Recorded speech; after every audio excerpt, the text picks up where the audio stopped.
Happy St. Patrick's Day, everybody. Here's the thing. The Fugitive has now turned 30 years old. If you don't know what The Fugitive is about, it stars Harrison Ford, Tommy Lee Jones. Harrison Ford is a doctor named Dr. Richard Kimball. He's now being convicted of his wife's murder. He claims he's innocent, and throughout this entire movie, he's being hunted down. He escapes from a accident where he's being transported to prison on a bus, and he escapes, and Tommy Lee Jones is a U.S. Marshal from Chicago trying to take him down. This is a classic, and I do mean a classic movie. I love this film. One, the director, Andrew Davis, he's from Chicago. I'm from Chicago. A lot of the sites and locations that we see in this film, I've been to. City Hall, the Daily Center, a lot of the look at Cook County General Hospital. Like, overall, the entire locations that I have seen in this entire film is straight up from Chicago. Harrison Ford is from Chicago. This is a Chicagoan movie. It's 30 years ago, this film, and I absolutely love this freaking film.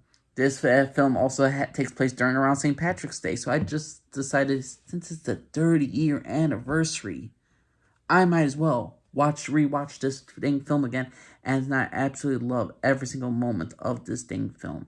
I love the characters. I love the actors. Tommy Lee Jones is fantastic as a U.S. Marshal.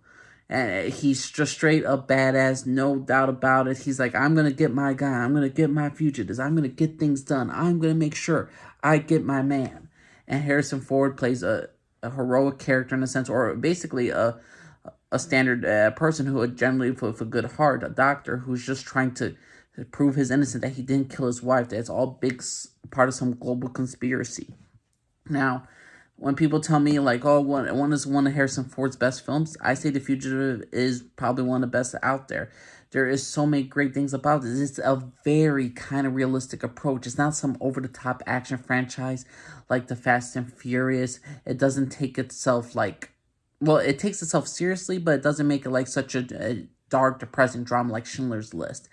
I love The Fugitive. This is the 30-year anniversary. I recommend every single one of you who are my subscribers, people who are not subscribed to me, just check out this film, because this is an old school action film that doesn't feel like an action film, and it takes every moment seriously, and it makes it not as depressing as Schindler's List. But what's your personal opinion, everybody? What y'all think of The Fugitive? Have you seen this film? Do you want to see this film? Do you want to see this film? Because, like, for me, because I'm a Chicagoan and I've been to these locations, and the director's a Chicagoan, Harrison Ford, the star is a Chicagoan, I love this movie. But what's your personal opinion, everybody? Major League's for everybody. Bye.